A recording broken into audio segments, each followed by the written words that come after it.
On this week's episode of A Drier Dose of Disney, Jared shares with us the Festival of the Holidays at EPCOT.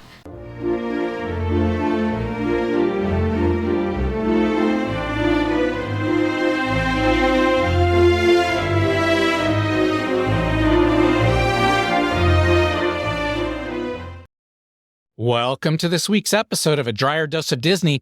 I'm your host, Jared Dreyer, and today we are on episode number 4 of 4, where we are wrapping up our series on the EPCOT festivals that happen throughout the year. And they've got 4 great festivals that happen each and every year. And today we are going to be talking about the Festival of the Holidays. And this is obviously during the Christmas season. It actually starts at the end of November, right around Thanksgiving time, and runs through the end of the year. This is actually one of their shortest festivals of the year, right up there with the Fine Arts Festival. But before we dive into things, couple quick housekeeping items. Number one, wherever you're listening to us, if it's in podcast format or if you're on YouTube, go ahead and click that pause button and find the subscribe button and subscribe to us so that way you get this great Disney and Universal content delivered into your inbox each and every single week with the best tips and tricks that are out there. And if there are any tips or tricks that are saving you money, or heck, now that we've almost got 60 episodes out there, if you've listened to all of our episodes, we would ask that you subscribe to us over at Patreon to help support this podcast and to keep it going. Just $5 a month goes a long ways for this podcast, and we've got lots of extra bonuses for you out there on Patreon. You can find Patreon down in our links below, so go check that out for a direct link over on how to support the show.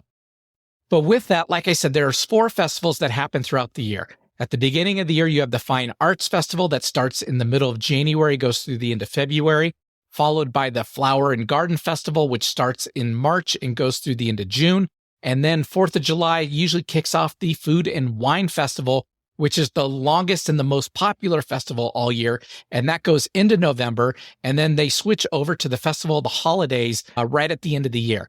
And these festivals are a great time to go to EPCOT. They completely change everything about the park. Much like if you go to Disneyland or Disney World during the Halloween time or the holiday time, you know that they put Christmas trees up or they decorate with pumpkins everywhere.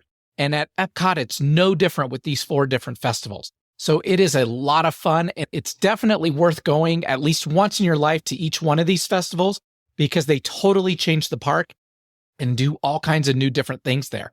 Now, with that, between the festivals, I do want to warn you, there is about a 7 to 10 day window where they are switching over from one festival to the other. And EPCOT is still EPCOT, but it's just not as much fun because you're missing all the extra booths and all the extra interactions that you can have throughout the park. So I would encourage you definitely look ahead at when you're planning on going to EPCOT. And if you overlap one of those dead spots at all, plan your day at EPCOT when the festival actually kicks off or when it's winding down. So that way you get a chance to see that before you get into the little dead zone there. The longest dead zone is about 2 weeks at the very beginning of the year in January before the Fine Arts Festival kicks off. So do keep that in mind. You do want to try to land on one of the festivals. Knowing that you're going to go during one of the festivals and they're all popular, a lot of people ask, what are the crowd levels like? And with the crowd levels during the festivals, they're just the same as they are throughout the year. And if you think about it, there's a festival running pretty much 45, 46 weeks of the year anyways. So it's going to be the same crowd levels that you would see all year round. Now, the first week of the festival, whenever it kicks off, is going to be a little bit busier because you're going to have a lot of bloggers and vloggers out there taking pictures of the food and all the cool stuff that they're doing so they can put that online. Then towards the end of the festival, you're going to start seeing more locals come to the festival, trying to get it in before it goes away. So right at the very end, it's also going to be a little bit busier, but right through the middle of the festivals, you're usually pretty good. And in fact, we just went to the art festival earlier this year and we had a great time. And it was one of the lowest crowd levels we've seen at EPCOT. So it was awesome to go and see all the great pieces of art. It's one of our favorite festivals and the crowd levels were not bad at all. Now, a couple things that are consistent throughout every single festival is you have the ability to get what's called a passport. And these passports are small little booklets you can get when you come into EPCOT that highlight all the different booths and foods that you'll see throughout the lands as you go through the park that day. Now with it, they usually have some sort of theme. So since we're talking about the Festival of the Holidays, the one I'm going to talk about is from last year, is they had cakes from around the world and you could go try different types of cake from all the different places. And you're going to get stickers or stamps in your passport to fill that out, just like you would if you were traveling internationally. So that's a really cool thing to do. A lot of people like to do the passport and like to get that all filled out wherever they're going. So that way they have a good memento and they know that they've covered all the items that are recommended at that festival in particular. Second, for especially kids, they do have scavenger hunts that are available. You can do those for $10 a piece. And if you find all the items on the scavenger hunt, you are rewarded with a prize at the end of the day. And that's really cool as well. So if scavenger hunts are the kind of thing that you like, I would encourage you to go check those out as well. And again, those are both available through all 4 festivals all year round. So you definitely have the opportunity to do it whenever you go, unless you hit one of those dead spots between the 2 festivals. In addition to that, what I like to talk about, and we've said this on the other episodes as well, is that all of the festivals are really playing on your senses.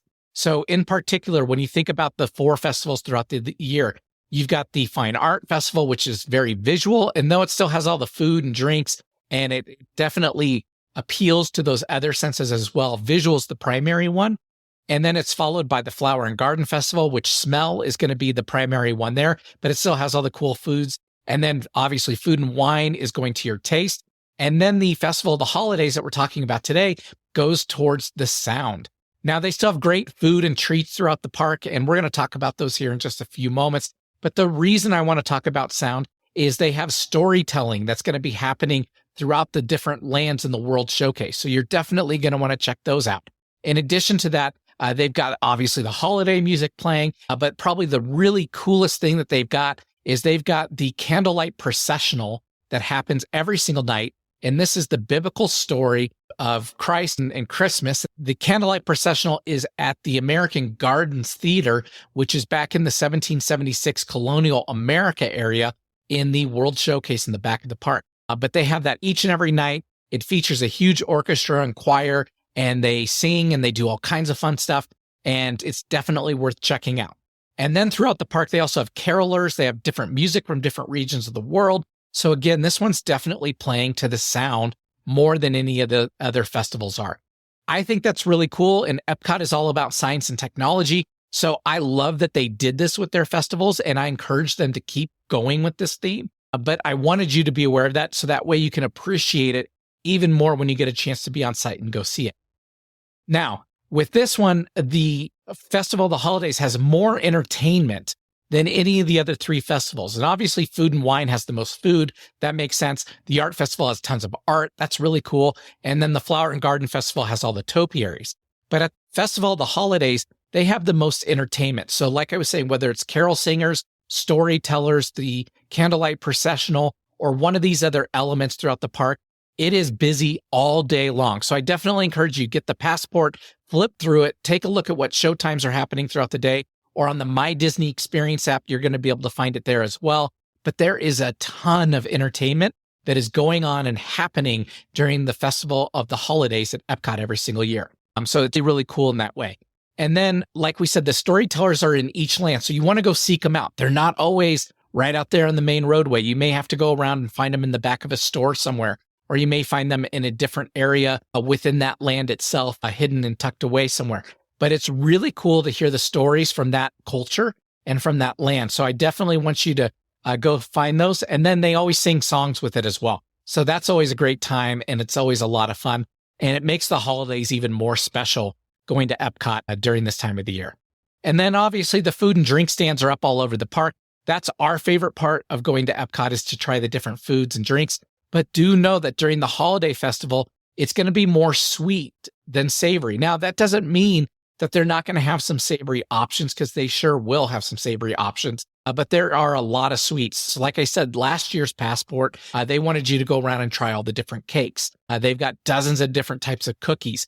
All the drinks, for the most part, are very sweet drinks. So you're definitely going to get your sugar fill when you go to EPCOT during the holiday festival.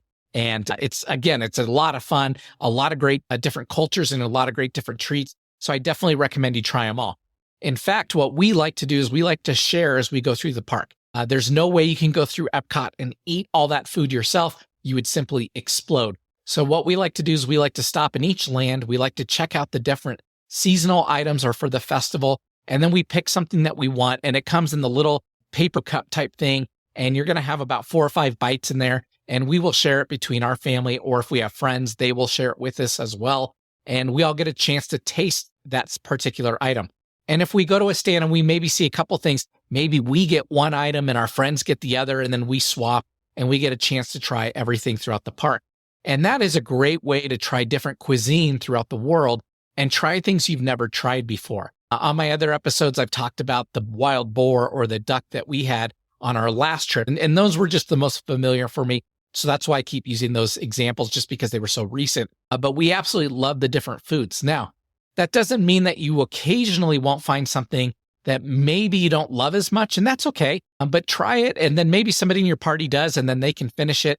We like to do that, especially with the alcoholic beverages, is we will get one and everyone will take their little sip and try it. And then, of course, there's ones that I don't enjoy, or there's ones that my wife doesn't love, and then maybe our friends do. And whoever loves it, then usually after everyone's taken their sip, it's about halfway gone anyways, and now they get the chance to finish that off and enjoy it through the rest of their walk as we go to the next country over there. And that's a great way to get an opportunity to try different drinks and alcohol throughout the world. And then when we do that, again, last time we went with 11 people, there were 6 adults. We each had the equivalent of maybe 2 drinks as we made our whole way through the World Showcase. And we had a great time trying all kinds of different things that are out there. So lots of food and drink. I encourage you stop at every stand and at least look it over. And if you don't want to try it, then don't. But if you find something that sounds interesting or sounds unique, it's definitely worth it because it's not super expensive. And again, you're only going to be eating a couple bites as you share it with the rest of your group, and you get a chance to try something new, which is awesome.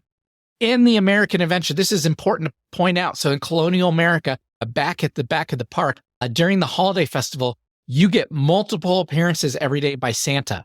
And that is a big deal, I know, for a lot of kids to get that opportunity to talk to Santa and to tell Santa exactly what they want that year in their stocking and for Christmas. And so this is a great opportunity maybe to kill 2 birds with 1 stone.